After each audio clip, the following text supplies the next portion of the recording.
Hi guys, Miss Gronowski here, and I'm here to read the next chapter in Harry Potter and the Sorcerer's Stone. We are on to chapter 6, which is called The Journey from Platform 9 3/4. If you recall, the last chapter that we read, Harry had gotten all of his school supplies. He had gone to Diagon Alley with Hagrid and saw all kinds of magical things for the first time. So this chapter, we're going to find out exactly how Harry gets to school. So let's get started. Harry's last month with the Dursleys wasn't fun. True, Dudley was now so scared of Harry he wouldn't stay in the same room, while Aunt Petunia and Uncle Vernon didn't shut Harry in his cupboard, force him to do anything or shout at him. In fact, they didn't speak to him at all. Half terrified, half furious, they acted as though any chair with Harry in it was empty. Although this was an improvement in many ways, it did become a bit depressing after a while. Harry kept to his room with his new owl for company.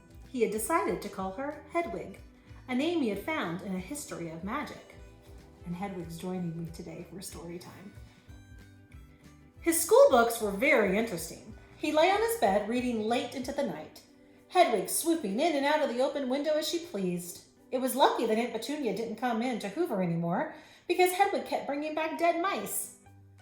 Every night before he went to sleep, Harry ticked off another day on the piece of paper he had pinned to the wall, counting down to September the 1st. On the last day of August, he thought he'd better speak to his aunt and uncle about getting to King's Cross Station next day. So he went down to the living room where they were watching a quiz show on television. He cleared his throat to let them know he was there, and Dudley screamed and ran from the room. Uncle Vernon? Uncle Vernon grunted to show he was listening. I need to be at King's Cross tomorrow to go to Hogwarts. Uncle Vernon grunted again. Would it be all right if you gave me a lift? Grunt. Harry supposed that meant yes. Thank you. He was about to go back upstairs when Uncle Vernon actually spoke. Funny way to get to a wizard's school, the train. Magic carpets all got punctures, have they? Harry didn't say anything. Where is this school anyway? I don't know, said Harry, realizing for the first time. He pulled the ticket Hagrid had given him out of his pocket. I just take the train from platform 9 3/4 at 11 o'clock, he read. His aunt and uncle stared. Platform what? 9 3/4. Don't talk rubbish, said Uncle Vernon. There is no platform 9 3/4. It's on my ticket.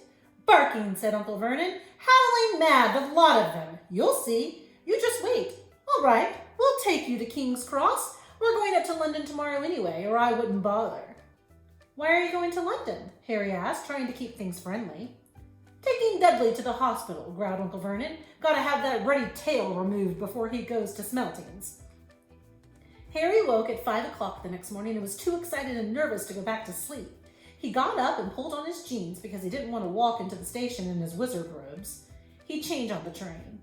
He checked his Hogwarts list yet again to make sure he had everything he needed, saw that Hedwig was shut safely in her cage, and then paced the room, waiting for the Dursleys to get up. 2 hours later, Harry's huge, heavy trunk had been loaded into the Dursleys' car. Aunt Petunia had talked Dudley into sitting next to Harry, and they had set off. They reached King's Cross at 10:30. Uncle Vernon dumped Harry's trunk onto a trolley and wheeled it into the station for him. Harry thought this was strangely kind until Uncle Vernon stopped dead, facing the platforms with a nasty grin on his face. Well, there you are, boy. Platform 9 and 10. Your platform should be somewhere in the middle, but they don't seem to have built it yet, have they? He was quite right, of course. There was a big plastic number 9 over one platform, and a big plastic number 10 over the other one next to it, and in the middle, nothing at all. Have a good term, said Uncle Vernon with an even nastier smile. He left without another word. Harry turned and saw the Dursleys drive away. All 3 of them were laughing. Harry's mouth went rather dry.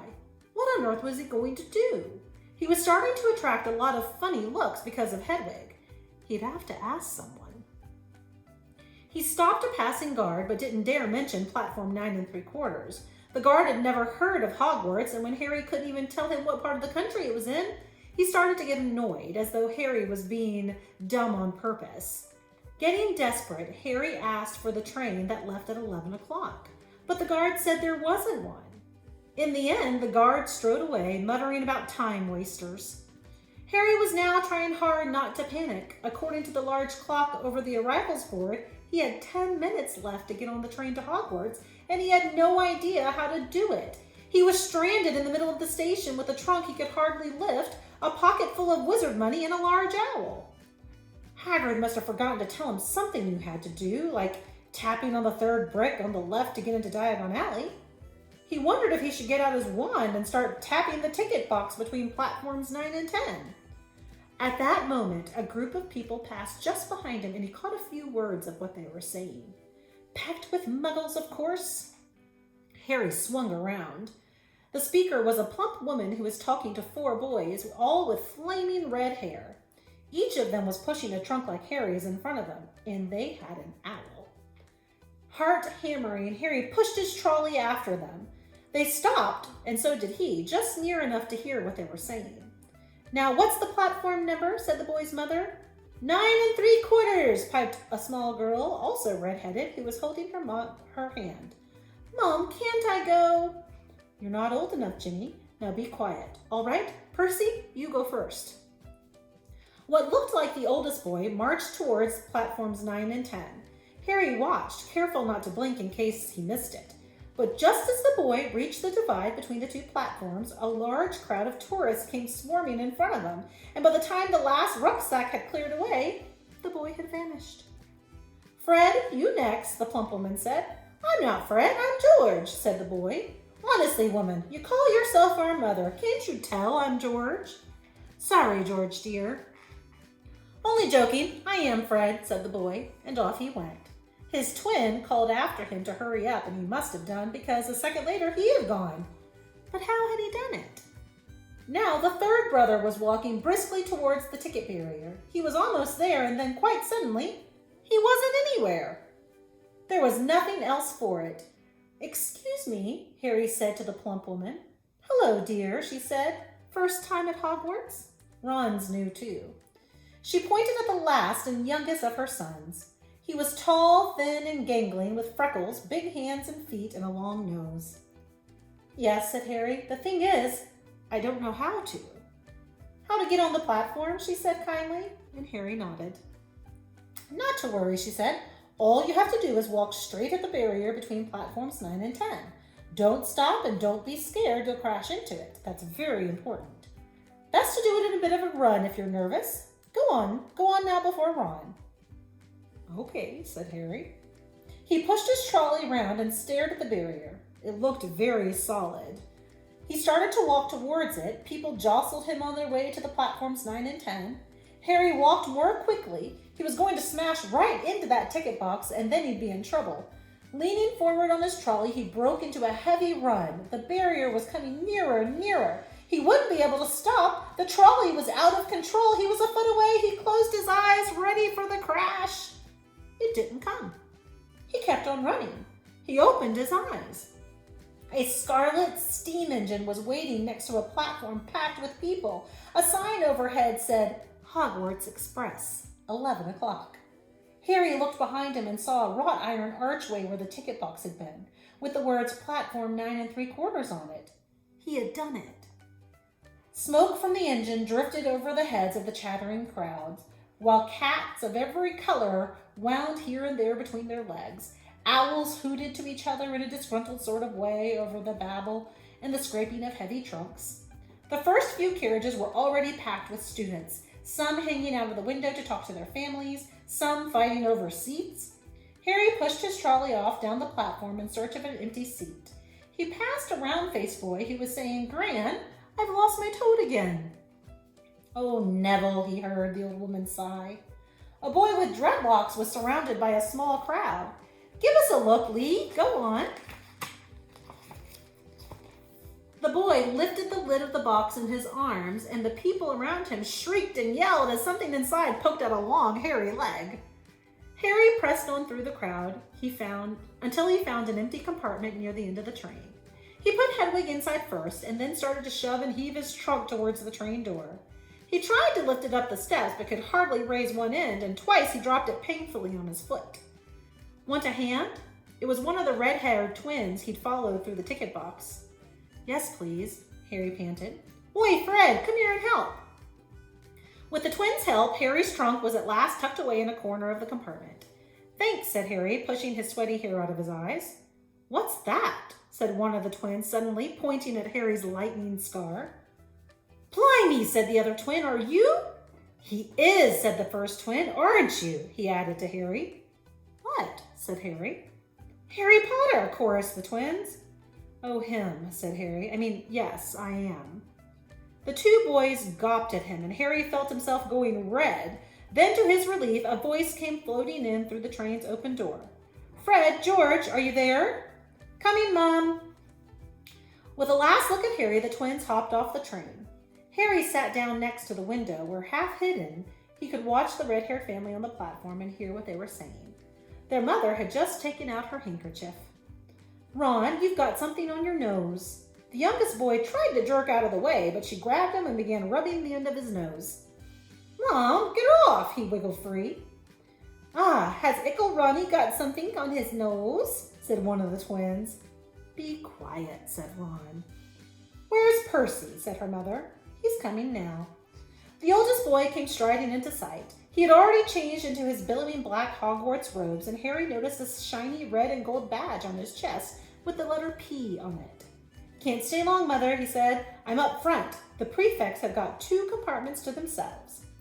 Oh, are you a prefect, Percy? Said one of the twins with an air of great surprise. You should have said something. We had no idea. Hang on. I think I remember him saying something about it, said the other twin. Once or twice, a minute, all summer. Oh, be quiet, said Percy the prefect. How come Percy gets new robes anyway, said one of the twins. Because he's a prefect, said his mother. All right, dear. Well, have a good term. Send me an owl when you get there. She kissed Percy on the cheek, and he left. Then she turned to the twins. Now you two, this year you behave yourselves. If I get one more owl telling me you've blown up a toilet or... Blown up a toilet? We've never blown up a toilet. Great idea, though. Thanks, Mom. It's not funny. And look after Ron. Don't worry. Ickle Runnykins is safe with us. Be quiet, said Ron. He was almost as tall as the twins already, and his nose was still pink where his mother had rubbed it. Hey, Mom, guess what? Guess who we just met on the train? Harry leaned back quickly so they couldn't see him looking. You know that black-haired boy who was near us in the station? Do you know who he is? Who? Harry Potter. Harry heard the little girl's voice. Oh, Mom, can I go on the train and see him? Please, Mom? You've already seen him, Ginny, and the poor boy isn't something you goggle at in a zoo. Is he really, Fred? How do you know? Asked him. Saw his scar. It's really there, like lightning. Poor dear, no wonder he was alone. I wondered. He was ever so polite when he asked how to get onto the platform. Never mind that. Do you think he remembers what you-know-who looks like? Their mother suddenly became very stern. I forbid you to ask him, Fred. No, don't you dare. As though he needs reminding of that on his first day of school. All right, keep your hair on. A whistle sounded. Hurry up, their mother said, and the 3 boys clambered onto the train. They leaned out the window for her to kiss them goodbye, and their youngest sister began to cry. Don't, Ginny. We'll send you loads of owls. We'll send you a Hogwarts toilet seat. George! Only joking, Mom. The train began to move. Harry saw the boys' mother waving, and their sister, half laughing, half crying, running to keep up with the train until it gathered too much speed. Then she fell back and waved. Harry watched the girl and her mother disappear as the train rounded the corner. So here is a picture of what the Hogwarts Express actually looks like. You can see down here towards the middle, there's Harry with Hedwig and his cart full with his trunk and his other luggage that he's taking with him to school. It's a pretty neat. Houses flashed past the window. Harry felt a great leap of excitement. He didn't know what he was going to do, but it had to be better than what he was leaving behind. The door of the compartment slid open and the youngest red-headed boy came in. "Anyone sitting here?" he asked, pointing at the seat opposite Harry. "Everywhere else is full." Harry shook his head and the boy sat down. He glanced at Harry and then he looked quickly out the window, pretending he hadn't looked. Harry saw he still had a black mark on his nose. "Hey, Ron!" The twins were back. "Listen, we're going down the middle of the train. Lee Jordan's got a giant tarantula down there." "Right," mumbled Ron. "Harry," said the other twin, "did we introduce ourselves? Fred and George Weasley. And this is Ron, our brother. See you later then." "Bye," said Harry and Ron. The twins slid the compartment door shut behind them. "Are you really Harry Potter?" Ron blurted out. Harry nodded. "Oh, well, I thought it might have been one of Fred and George's jokes," said Ron. "And have you really got, you know." He pointed at Harry's forehead. Harry pulled back his fringe to show the lightning scar. Ron stared.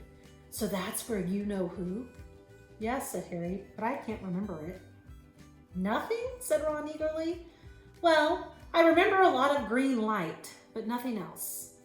"Wow," said Ron. He sat and stared at Harry for a few moments. Then, as though he suddenly realized what he was doing, he looked quickly out the window again. "Are all of your families wizards?" asked Harry, who found Ron just as interesting as Ron found him. Yeah, I think so," said Ron. "I think Mom's got a second cousin who's an accountant, but we never talk about him." "So you must know loads of magic already." The Weasleys were clearly one of those old wizarding families the pale boy in the Diagon Alley had talked to him about. "I heard you went to live with Muggles," said Ron. "What are they like?" "Horrible. Well, not all of them. My aunt and uncle and cousin are, though. Wish I'd had 3 wizard brothers." "5, said Ron. For some reason, he was looking gloomy. "I'm the 6th in our family to go to Hogwarts. You could say I've got a lot to live up to. Bill and Charlie have already left. Bill was head boy and Charlie was the captain of the Quidditch team. Now Percy's a prefect. Fred and George mess around a lot, but they still get really good marks. And everyone thinks they're really funny. Everyone expects me to do as well as the others, but if I do, it's no big deal because they did it first. You never get anything new either with 5 brothers. I've got Bill's old robes, Charlie's old wand, and Percy's old rat." Ron reached inside his jacket and pulled out a fat gray rat, which was asleep. "His name's Scabbers, and he's useless. He hardly ever wakes up. Percy got an owl from my dad for being made a prefect, but they couldn't afford... I got Scabbers instead." Ron's ears went pink. He seems to think he said too much because he went back to staring out of the window. Harry didn't think there was anything wrong with not being able to afford an owl. After all, he'd never had any money in his life until a month ago, and he told Ron so, all about having to wear Dudley's old clothes and never getting proper birthday present. This seemed to cheer Ron up. "And until Hagrid told me, I didn't know anything about being a wizard, about my parents, or Voldemort." Ron gasped. "What?" said Harry. "You said, you know whose name," said Ron, sounding both shocked and impressed. "I'd have thought of all people." "I'm not trying to be brave or anything, saying the name," said Harry. "I just never knew that you shouldn't. See what I mean? I've got loads to learn." "I bet," he added, voicing for the first time something that had been worrying him a lot lately, "I bet I'm the worst in the class." "You won't be. There's loads of people who come from Muggle families and they learn quick enough." While they had been talking, the train had carried them out of London. Now they were speeding past fields full of cows and sheep. They were quiet for a time, watching the fields and lanes flick past. Around 12:30, there was a great clattering outside in the corridor, and a smiling, dimpled woman slid back their door and said, "Anything off the trolleys, dear?" Harry, who hadn't had any breakfast, leapt to his feet, but Ron's ears went pink again, and he muttered that he brought sandwiches. Harry went out into the corridor. He had never had any money for sweets with the Dursleys, and now that he had pockets rattling with gold and silver, he was ready to buy as many Mars bars as he could carry. But the woman didn't have Mars bars. What she did have were Bertie Bott's every flavor beans, Drooble's best blowing gum, chocolate frogs, pumpkin pasties, cauldron cakes, licorice wands, and a number of other strange things that Harry had never seen in his life. Not wanting to miss anything, he got some of everything. and paid the woman 11 silver sickles and 7 bronze nuts.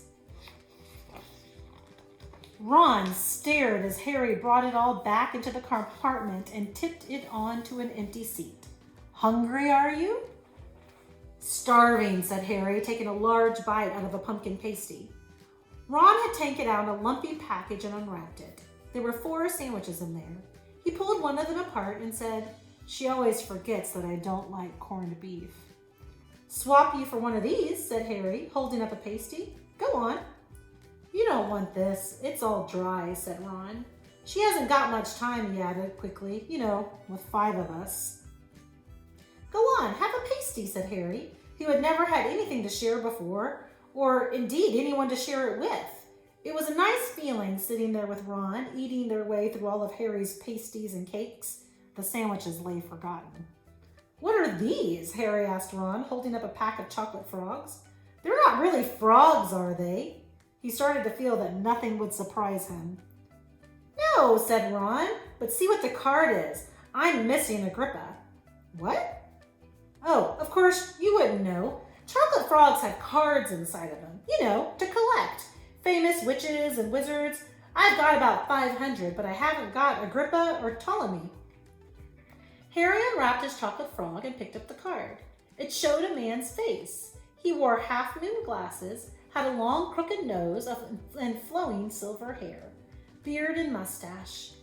Underneath the picture was the name Albus Dumbledore. "So this is Dumbledore," said Harry. "Don't tell me you've never heard of Dumbledore," said Ron. "Can I have a frog? I might get Agrippa." "Thanks." Harry turned over his card and read, "Albus Dumbledore, currently headmaster of Hogwarts, considered by many the greatest wizard of modern times. Professor Dumbledore is particularly famous for his defeat of the dark wizard Grindelwald in 1945, for the discovery of the 12 uses of dragon's blood, and his work on alchemy with his partner, Nicholas Flamel.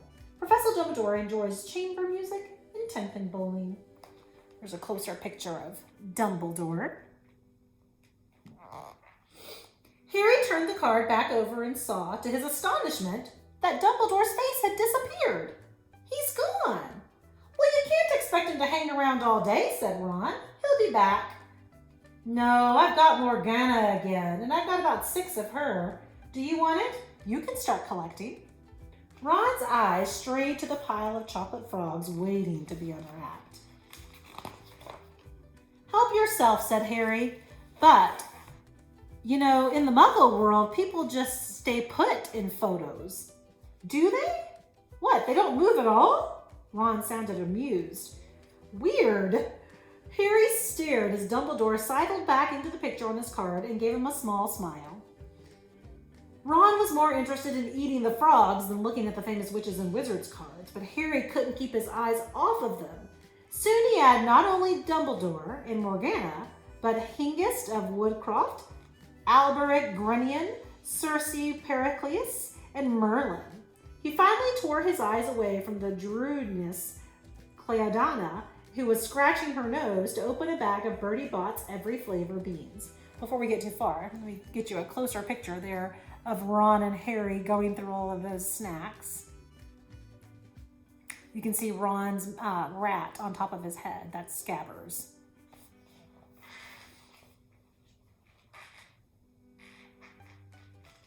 Where did I... Oh.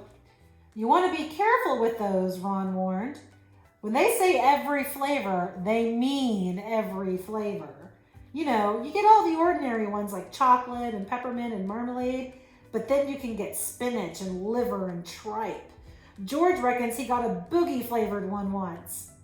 Ron picked up a green bean, looked at it carefully, and bit into the corner. "Whoa, see? Sprouts."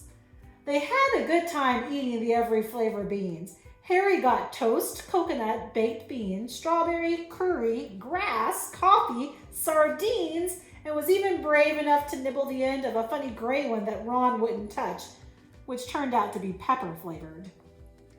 The countryside now flying past the window was becoming wilder. The neat fields had gone. Now there were woods, twisting rivers, and dark green hills. There was a knock on their compartment door, and The round-faced boy Harry had passed on the platform on 9 3/4 came in. He looked tearful. "Sorry," he said, "but have you seen a toad at all?" When they shook their heads, he wailed, "I've lost him! He keeps getting away from me!" "He'll turn up," said Harry. "Yeah," said the boy miserably. "Well, if you see him..." And then he left. "Don't know why he's so bothered," said Ron. "If I brought a toad, I'd lose it as quick as I could, mind you. I brought Scabbers, so I can't talk." The rat was still snoozing on Ron's lap. "He might have died and you wouldn't even know the difference," said Ron in disgust. "I tried to turn him yellow yesterday to make him more interesting, but the spell didn't work. I'll show you, look." He rummaged around in his trunk and pulled out a very battered-looking wand. It was chipped in places and something white was glinting at the end. Unicorn hairs nearly poking out. Anyway, he had just raised his wand when the compartment door slid open again. The toadless boy was back, but this time he had a girl with him. She was already wearing her new Hogwarts robes. "Has anyone seen a toad? Neville's lost one," she said. She had a bossy sort of voice. Lots of bushy brown hair and rather large front teeth. "We've already told him we haven't seen it," said Ron. But the girl wasn't listening. She was looking at the wand in his hand. "Oh, are you doing magic? Let's see it then." She sat down. Ron looked taken aback. All right." He cleared his throat. "Sunshine daisies, butter mellow, turn this stupid fat rat yellow." He waved his wand, but nothing happened. Stabber stayed gray and fast asleep. "Are you sure that's a real spell?" said the girl. "Well, it's not very good, is it? I've tried a few simple spells just for practice, and it's all worked for me. Nobody in my family is magic at all. It was ever such a surprise when I got my letter, but I was ever so pleased, of course. I mean, it's the very best school of witchcraft there is. I've heard. I've learned all our set books off by heart, of course. I just hope it'll be enough. I'm Hermione Granger, by the way. Who are you?" She said all of this very fast. Harry looked at Ron and was relieved to see by his stunned face that he hadn't learned all the set books off by heart either. "I'm Ron Weasley," Ron muttered. "Harry Potter," said Harry. "Are you really?" said Hermione. "I know all about you, of course. I got a few extra books for background reading, and you're in modern magical history and the rise and fall of the dark arts and great wizarding events of the 20th century. "Am I?" said Harry, feeling dazed. "Goodness, didn't you know? I'd have found out everything I could if it was me," said Hermione. "Do either of you know what house you'll be in? I've been asking around and I hope I'm in Gryffindor. It sounds by far the best. I hear Dumbledore himself was one, but I suppose Ravenclaw wouldn't be too bad. Anyway, we'd better go and look for Neville's toad. You two had better change, you know. I expect we'll be there soon." After she left, taking the toadless boy with her. "Whatever house I'm in, I hope she's not in it," said Ron. He threw his wand back into the trunk. "The spell. George gave it to me. Bet he knew it was a dud." "What house are your brothers in?" asked Harry. "Gryffindor," said Ron. Gloom seemed to be settling on him again. "Mom and Dad were in it too. I don't know what they'll say if I'm not. I don't suppose Ravenclaw would be too bad, but imagine if they put me in Slytherin. That's the house you know who was in." "Yeah," said Ron. He flopped back into his seat, looking depressed. "You know, I think the ends of Scabbers' whiskers are getting a bit lighter," said Harry, trying to take Ron's mind off of houses. "So what do your oldest brothers do now they've left anyway?" Harry was wondering what a wizard did when he finished school. "Charlie's in Romania studying dragons, and Bill's in Africa doing something for Gringotts," said Ron. "Did you hear about Gringotts? It's been all over the Daily Prophet, but I don't suppose you get that with muggles. Someone tried to rob a high-security vault." Harry stared. "Really? What happened to them?" "Nothing. That's why it's such big news. They haven't been caught. My dad says it must have been a powerful dark wizard to get around Gringotts, but they don't think they took anything. That's what's odd. Of course, everyone gets scared when something like this happens in case you know who's behind it." Harry turned this news over in his mind. He was starting to get a prickle of fear every time you know who was mentioned. He supposed this was all part of entering the magical world, but it had been a lot more comfortable saying Voldemort without worrying. "What's your Quidditch team?" Ron asked. I don't know any," Harry confessed. "What?" Ron looked dumbfounded. "Oh, you wait. It's the best game in the world." And he was off, explaining all about the 4 balls and the positions of the 7 players, describing famous games he'd been to with his brothers, and the broomstick he'd like to get if he had the money. He was just talking Harry through the finer points of the game when the compartment door slid open yet again. But it wasn't Neville the Toadless Boy or Hermione Granger this time. 3 boys entered, and Harry recognized the middle one at once. It was the pale boy from Madame Malkin's robe shop. He was looking at Harry with a lot more interest than he'd shown back in Diagon Alley. "Is it true?" he said. "They're saying all down the train that Harry Potter's in this compartment. So it's you, isn't it?" "Yes," said Harry. He was looking at the other boys. Both of them were thick-set and looked extremely mean. Standing either side of the pale boy, they looked like bodyguards. "Oh, this is Crabbe and this is Goyle," said the pale boy carelessly, noticing where Harry was looking. "And my name's Malfoy, Draco Malfoy." Ron gave a slight cough, which might have been hiding a snicker. Draco Malfoy looked at him. "Think my name's funny, do you? No need to ask who you are. My father told me all the Weasleys have red hair, freckles, and more children than they can afford." He turned back to Harry. "You'll soon find out that some wizarding families are much better than others, Potter. You don't want to go making friends with the wrong sort. I can help you there." He held out his hand to shake Harry's, but Harry didn't take it. "I think I can tell who the wrong sort are for myself, thanks," he said coolly. Draco Malfoy didn't go red, but a pink tinge appeared in his pale cheeks. "I'd be careful if I were you, Potter," he said slowly. "Unless you're a bit politer, you'll go the same way as your parents. They didn't know what was good for them either. You hang around with riffraff like the Weasleys and that Hagrid, and it'll rub off on you." Both Harry and Ron stood up. Ron's face was as red as his hair. "Say that again," he said. "Oh, you're going to fight us, are you?" Malfoy sneered. "Unless you get out now," said Harry, more bravely than he felt because Crabbe and Goyle were a lot bigger than him and Ron. "But we don't feel like leaving, do we, boys? We've eaten all our food and you still seem to have some." Goyle reached towards the chocolate frogs next to Ron. Ron leapt forward, but before he so much as touched Goyle, Goyle let out a horrible yell.